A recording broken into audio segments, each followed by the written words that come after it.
Welcome to Speidel's Federal Tax Minute. I'm your host, Catherine Zidane. This week we're talking about the tax effects of reclassifying marijuana to a Schedule III drug. At Speidel's quarterly federal tax update webinar, you'll get all the news you need to keep your clients current, as well as new tax planning strategies to minimize taxes throughout the year. Sign up for the February 4th session for $119 or get a full year of updates for $284. For details, go to speidel.com and click webinars. In December, President Trump issued an executive order directing the Attorney General to take all the necessary steps to complete the rulemaking process related to rescheduling cannabis from a Schedule I drug to a Schedule III drug under the Controlled Substances Act. The executive order does not in and of itself reclassify cannabis as a Schedule III drug. The Attorney General's office will still have to issue regulations to complete the reclassification process, which probably won't happen until sometime during 2026. Rescheduling cannabis as a Schedule III drug is significant for taxpayers involved in the cannabis industry because under IRC Section 280 Cap E, businesses trafficking in Schedule I or II drugs under the Controlled Substances Act cannot claim any business-related deductions or credits except cost of goods sold.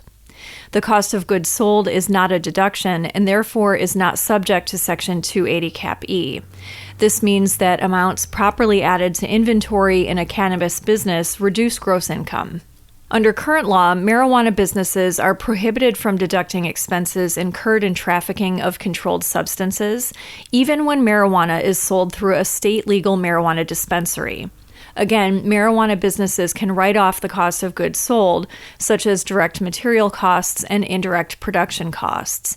But the business has to compute cost of goods sold using the rules under IRC Section 471 and its regulations, which govern inventories, as those regulations existed when IRC Section 280 Cap E was enacted.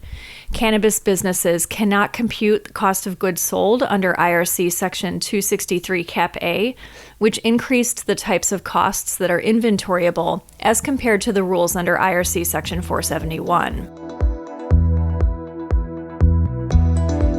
Once marijuana is reclassified, it will result in massive tax savings because licensed cannabis businesses will be able to claim deductions and credits on their federal income tax returns, including IRC Section 162 business expense deductions such as rent and payroll, depreciation, energy-efficient deductions and credits, etc. The impending reclassification provides a planning opportunity for cannabis businesses. Hold off on paying as many expenses as possible until after cannabis is reclassified as a Schedule III drug. Doing so will help preserve as many income tax deductions as possible.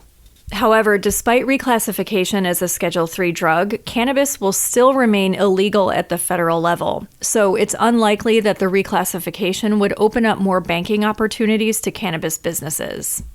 On their FAQs page for the cannabis industry, the IRS clarifies that IRC Section 280 Cap E does not apply to businesses legally growing and selling hemp that contains 0.3% or less of THC. Hemp was also removed from the Controlled Substances Act and is no longer considered to be a Schedule I substance. Businesses growing and selling hemp can deduct expenses and are not subject to the IRC Section 280 Cap E limitation. Speidel's Federal Tax Letter is a monthly newsletter plus a searchable online archive of back issues that keeps you at the leading edge of the federal tax issues that will impact your clients, from healthcare to trusts and from LLCs to virtual currencies. You can see subscription information and download a sample issue at speidel.com under Publications. That's all for this week. Join us next time for another episode of Speidel's Federal Tax Minute.